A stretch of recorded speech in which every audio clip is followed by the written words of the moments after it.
Garibaldina Trambileno.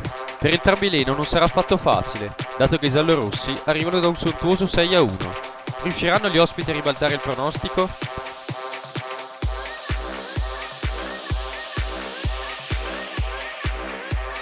Leno TNT Montepeller. Due risultati contrastanti nello scorso turno, ma nulla è ancora definito. Dopotutto, siamo solo alla seconda giornata.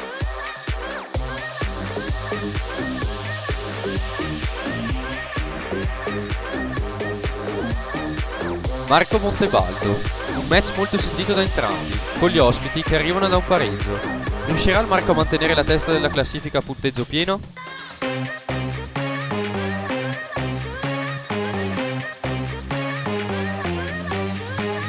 Sacco San Giorgio Aldeno.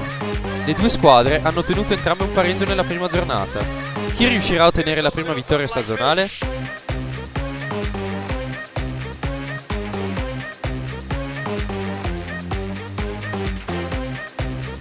Spormaggiore Cristo Re. La neopromossa vuole continuare a sorprendere e mettere a segno altri 3 punti. Sta allo Spormaggiore stoppare la corsa degli ospiti.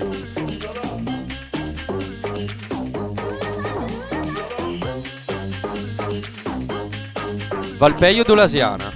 Tutte e due le squadre sono uscite sconfitte dalla prima giornata. Comunque vada, una smuoverà la classifica. Sarà Valpeio o Dolasiana?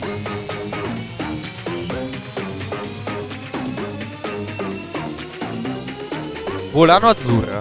L'Azzurra deve assolutamente scuotersi dopo la pesante batosta nel primo turno, mentre il Volano ha ottenuto un buon pareggio. Sarà vittoria per una delle due?